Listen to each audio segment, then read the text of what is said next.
우리 예수님께서 이 땅에 오신 이유는 하나님 나라의 복음을 전하기 위해서였습니다. 그런데 구약에서 예언되었던 대로 내가 이 일을 위해서 이 땅에 왔다라고 예수님께서 선포하실 때에 유대인들이 분노했습니다. 복음을 들은 유대인들이 예수님을 동네 밖 낭떠러지로 끌고 가서 예수님을 내치려고 했었습니다. 예수님은 그곳을 빠져나오셔서 더 이상 나사렛에서 사역하지 않으시고 가버나움으로 사역의 본거지를 옮기셨습니다. 우리가 지금 읽고 있는 이 누가복음 4장은 바로 이 가버나움에서 이제 일을 하시는 예수님의 여정을 적어 놓고 있는 부분입니다. 예수님께서는 어딜 가시나 회당에 들어가셔서 하나님의 말씀을 가르치셨습니다. 진리를 가르치는 것은 참으로 중요한 일입니다. 성도들이 이 세상을 살아갈 수 있는 힘과 양식이 바로 이 하나님의 말씀에서 나오는 것을 예수님은 보여주십니다. 뿐만 아니라 예수님은 그 가버나움 회당 안에 있던 귀신 들린 자를 고쳐주셨습니다. 악의 세력에 억눌려 살아가는 자들을 해방시켜 주셨습니다. 우리는 예수님과 같은 그런 초자연적인 능력은 없지만 예수님의 권세를 가지고 악을 향하여 대항할 수 있는 힘을 저희들이 가지고 있다고 믿습니다. 이 권세에는 책임이 수반됩니다. 그래서 우리 이 시대에 우리를 얽어매는 모든 악의 세력들을 우리들은 대항해서 싸워야 합니다. 뿐만 아니라 하나님의 말씀을 들고 함께 나누는 일들을 해야겠죠. 이제 가버나움에서 일어나는 일들의 그 뒷부분의 이야기를 저희들이 함께 계속 살펴보기를 원합니다. 첫 번째로 우리가 살펴볼 것은 긍휼을 나타내시는 예수님의 모습입니다. 예수님은 우리의 연약함, 우리의 불쌍한 모습들을 보면서 그냥 지나치지 않으셨습니다. 우리의 육체적인 질병으로부터 우리를 구하시는 예수님의 모습을 봅니다. 38절 보겠습니다. 예수께서 일어나 회당에서 나가사 시몬의 집에 들어가시니 시몬의 장모가 중한 열병을 앓고 있는지라 사람들이 그를 위하여 예수께 구하니. 이제 예수님께서 오전에 안식일 오전에 회당에서 가르치시고 이제 회당에서 나가셔서 시몬의 집에 가셨습니다. 근데 거기에 장모가 있었어요. 그 장모는 결혼했을 때만 있는 분이죠. 그러니까 베드로는 결혼을 한 것이 분명합니다. 그리고 이 장모가 중한 열병을 앓고 있다 이렇게 기록하고 있습니다. 누가는 의사였습니다. 그래서 다른 사람들이 기록한 것보다 조금 더 자세하게 이런 의학적인 용어들을 사용해서 설명을 하고 있습니다. 오늘날 열병은 처방전 없이도 약을 살 수 있습니다. 그래서 편의점 같은 데에서도 저희들이 타이레논이라든지 이렇게 비슷한 약들을 사가지고 우리들이 먹으면 쉽게 가라앉죠. 근데 이 당시에는 열병이 금방 낫기도 했지만 느닷없이 죽기도 하는 중한 병이었습니다.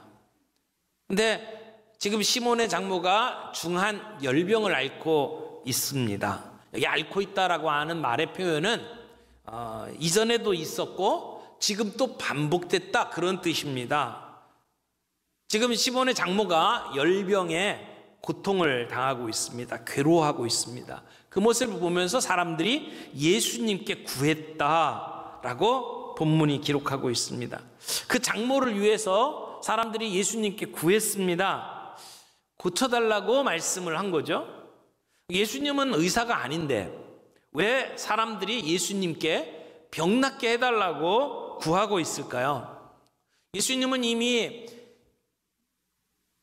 회당에서 귀신을 내어쫓은 것들을 사람들이 목격했습니다. 예수님이 하시는 일들, 다른 곳에서 하시는 일들이 사람들에게 이미 소문이 났습니다. 그래서 예수님께서는 이 병도 고칠 수 있을 것이다. 사람들이 믿고 예수님께 구한 것이죠.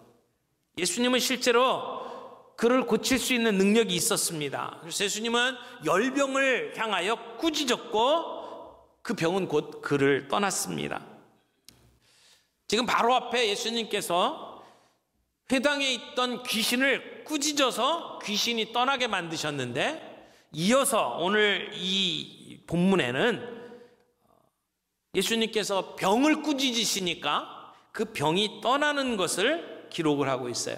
그러니까 누가가 꾸짖어서 떠나게 하는 이 이야기를 두 가지를 같이 병렬해서 우리에게 소개하는 것은, 예수님께서는 마귀를 뿐만 아니라 우리 인간의 고통에 대해서도 관심을 가지고 하나님의 능력을 가지고 그 문제를 해결해 주시는 분, 주님이 말씀하시면 그 귀신도 그리고 병도 그 말씀을 따랐다, 복종했다라고 하는 것을 누가는 오늘 우리에게 보여줍니다. 예수님이 메시아로서 예수님이 어떠하신 분인지를 드러내면서, 그리고 예수님 주변에 있는 자들을 불쌍히 보시기 때문에, 그 긍휼하심 때문에 예수님께서 그런 사역을 하셨습니다.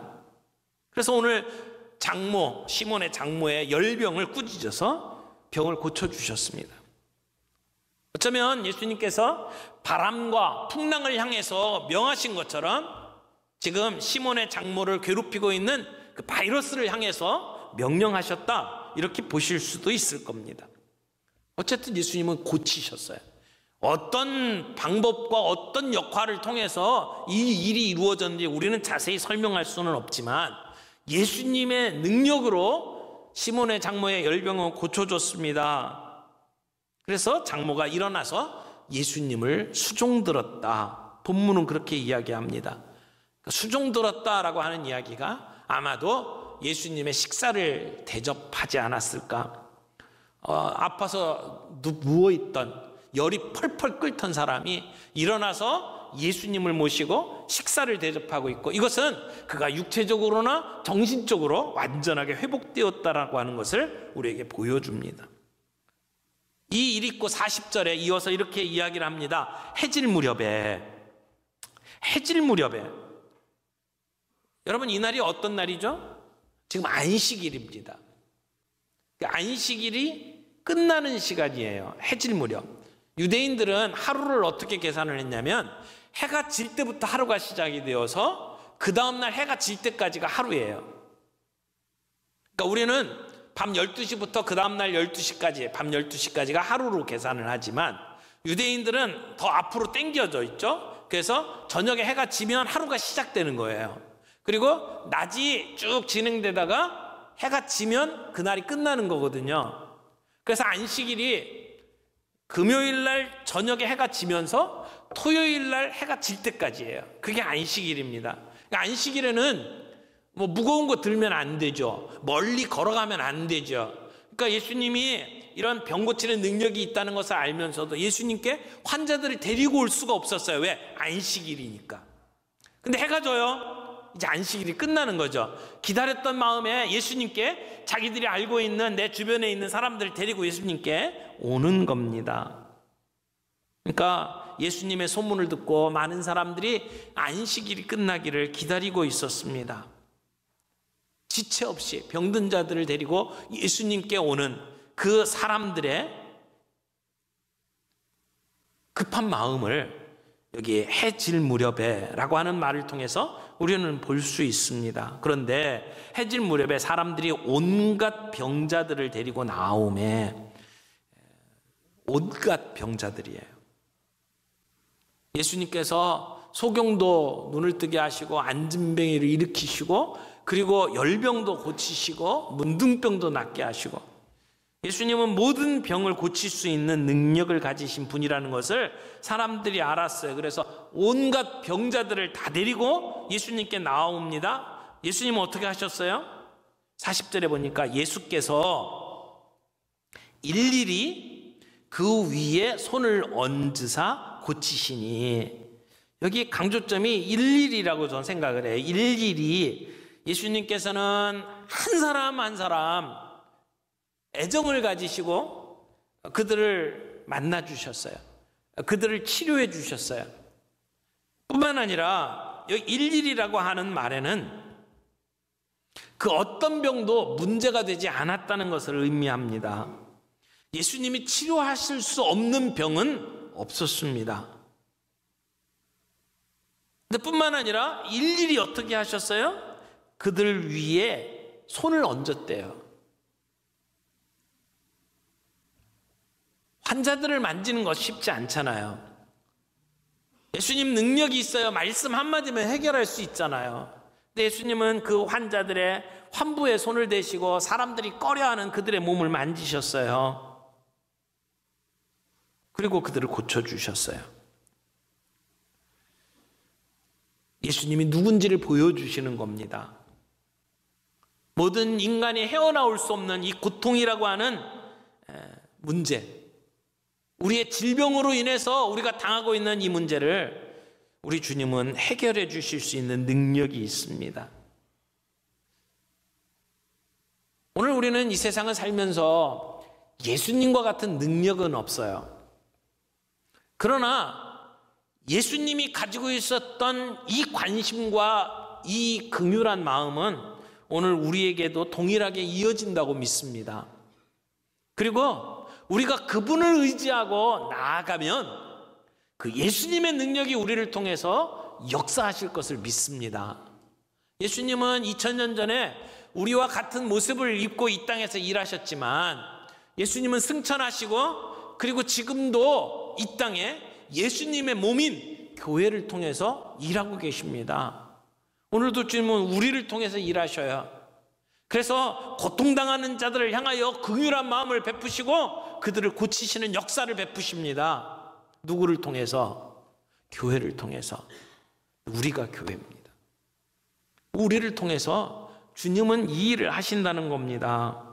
우리 예수님께서 섬기셨던 것처럼 우리도 섬길 수 있기를 바랍니다. 우리는 능력이 없지만 우리 주님의 능력을 힘입어서 이 사역들을 감당해 나갈 수 있기를 바랍니다. 두 번째로 생각할 것은 예수님은 재충전하시는 예수님이었습니다. 42절에 보니까 날이 밝음에 예수께서 나오사 한적한 곳에 가시니, 예수님이 날이 밝으면서 한적한 곳에 가셨대요. 예수님의 일과를 우리가 좀 살펴보죠. 우리 안식일 날 오전에는 예수님 어디에 계셨어요? 회당에 계셨어요. 회당에서 말씀을 가르치셨어요. 그리고 회당에 있었던 귀신을 내어 쫓았어요. 오후에는 어디 가셨습니까? 시몬의 장모들 10병을 고치시기 위해서 시몬의 집에 가셨죠. 거기서 병을 고쳐주셨어요. 그리고 날이 어둑어둑해지니까 온갖 병자들이 다 예수님을 찾아왔어요. 예수님은 그들을 향해서 치유하시는 일들을 하셨죠. 아마 밤 늦게까지 그들을 고치시면서 예수님은 시간을 보냈을 겁니다. 아마 고된 하루였을 거예요. 얼마나 주무셨을지 모르겠습니다. 해가 뜨자마자 예수님은 아침 일찍이 한적한 곳에 가셨어요. 다른 곳에서는 빈들로 나갔다 이렇게 표현을 합니다. 예수님 왜 사람들이 없는 한적한 빈들로 나가셔야만 했을까요? 예수님은 그곳에서 조용한 시간을 갖기를 원하신 거죠. 한적한 곳, 빈들, 그것은 조용한 시간을 갖기에 안성맞춤입니다. 조용한 시간, 우리는 그것을 영어로 quiet time이라고 표현하죠. 줄여서 큐티라고 표현을 합니다. 저희가 큐티를 위해서 늘 은혜의 강가라고 하는 큐티 잡지를 만들고 우리 모든 성도들에게 하나님의 말씀 앞에 서고 하나님과 대화하는 시간을 가져라 그렇게 강조합니다. 근데 예수님이 그런 일을 하셨어요. 여러분, 긍휼 사역이 얼마나 급한 일입니까? 얼마나 중요한 일입니까? 주변에 아픈 사람들이 천지입니다. 모두가 예수님을 찾습니다. 예수님의 인기는 폭발했습니다.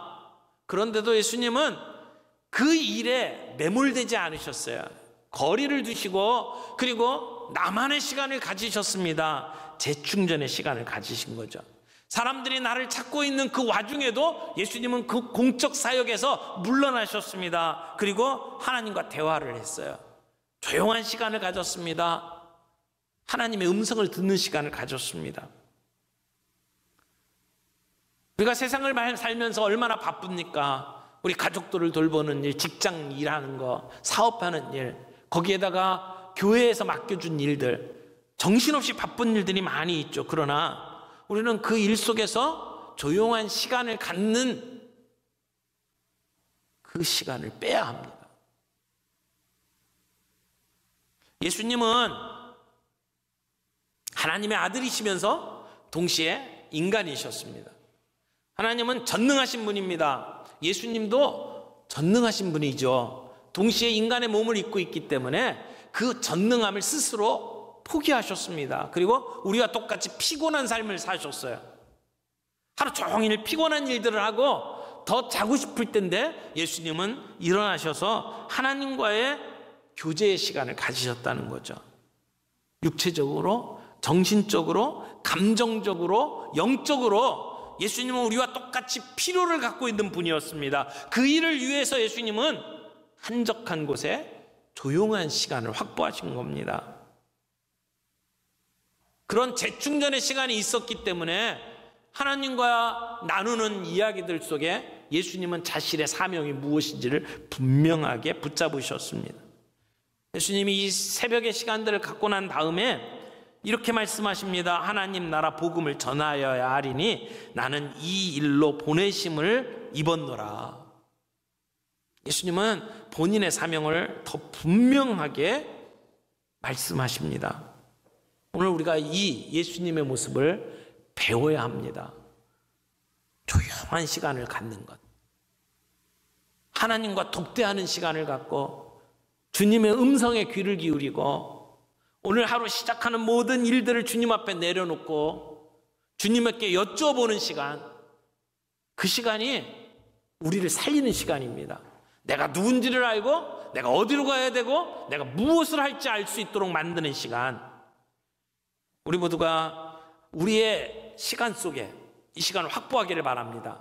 누군가 중요한 약속을 잡는 것처럼 이 조용한 시간을 여러분들이 확보하시길 바랍니다. 세 번째, 예수님은 다른 동네로 떠나셨습니다. 기도를 마치자마자 한적한 곳에서 조용한 시간을 가진 뒤에 무리들이 찾아왔습니다. 그리고 예수님을 붙잡습니다. 자기들을 떠나지 말라고 만류합니다. 여러분, 이 사람들이 왜 예수님을 붙잡습니까? 이유가 뭐죠? 예수님의 놀라운 이적이 필요했습니다. 자기들의 육신의 문제를 해결해 주시는 예수님의 능력이 필요했습니다. 어떤 면에서 나사렛 사람들이나 가버나움 사람들이나 다 이기적인 사람들입니다.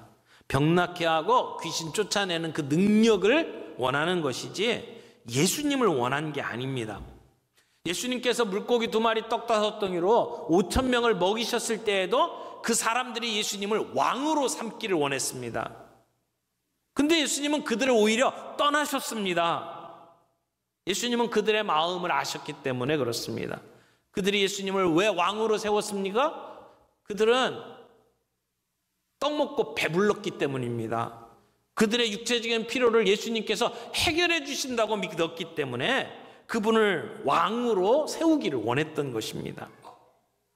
그러나 예수님은 병 고쳐주시고 귀신 내쫓고 그리고 우리를 배불리 먹도록 하기 위해서 이 땅에 오신 분이 아닙니다. 예수님은 무엇을 위해서 오셨습니까? 43절 보겠습니다. 43절 다 같이 읽겠습니다. 43절, 예수께서 이르시되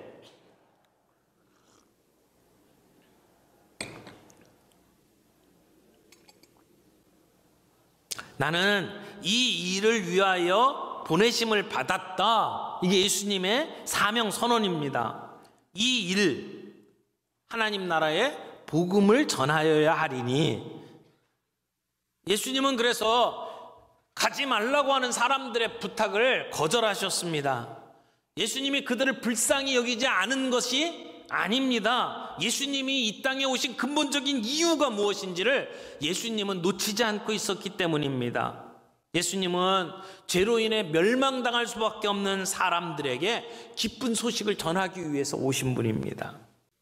오늘 우리가 복음을 들고 해외에 나가서 선교하는 일들을 합니다. 어떤 사람들은 이야기하죠. 아직 우리 동네도 복음화가 안 됐는데 굳이 해외로 나가야 될 이유가 어디 있느냐. 그러나 열방을 향해서 복음을 전파하는 것은 우리 예수님의 소망입니다. 예수님은 땅 끝까지 이르러 내 증인이 되라고 말씀하셨습니다. 오늘도 그 주님의 소망을 가지고 우리는 땅 끝까지 나아가야 합니다. 예수님은 한적한 곳에서 조용한 시간을 보낸 뒤에 자기의 소명을 사람들에게 드러냈습니다. 내가 이 일을 위해서 부르심을 받았다. 하나님 나라의 복음을 전파하는 일이 내 일이다. 여러분의 소명은 무엇입니까? 내 사명이 무엇인지를 모르고 사는 사람은 가야 할 목적지가 없이 떠도는 배와 똑같습니다. 여러분은 무엇을 위해서 살아가십니까? 하나님이 여러분에게 주신 소명은 무엇입니까?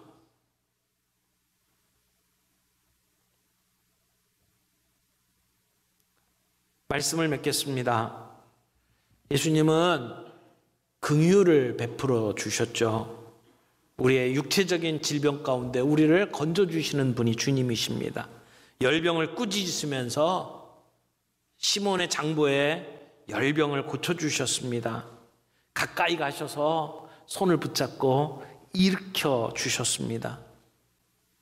병자들을 향한 예수님의 긍휼한 마음을 봅니다. 밤늦게까지 온갖 병자들을 환부에 손을 대시며 그들을 고쳐주시는 예수님의 모습, 우리는 그 속에서 긍휼을 봅니다. 일일이 손을 얹으시면서 고치시는 예수님. 오늘 우리 교회는 그 예수님의 긍휼한 마음을 가지고 이 땅에서 사역해야 합니다. 주님은 지금도 교회를 통해서 일하고 계시기 때문에 그렇습니다. 오늘 우리는 우리 주변에 병들어 고통당하는 자들, 우리의 긍휼이 필요한 자들을 향해서 어떻게 나아가고 있는지 우리는 살펴볼 필요가 있습니다. 예수님은 바쁜 가운데, 모든 사람이 나를 찾고 있는 가운데에서도 한적한 곳에서 조용한 시간을 가지셨습니다. 하나님과 만나고 하나님과 대화하고 의논하셨습니다. 하나님의 뜻을 분별하고 자신의 사명이 무엇인지를 더 분명하게 세우셨습니다. 오늘 우리도 주님의 이런 모습을 본받기를 원합니다. 서두르지 않기를 원합니다. 중요한 시간에 주님을 만나는 quiet time, 조용한 시간을 가져야 합니다. 주님의 음성을 들어야 합니다. 그래서 내가 누군지를 알아야 하고 무엇을 해야 될지 깨달을 수 있기를 원합니다. 예수님은 사명을 따라서 다른 동네로 떠나셨습니다.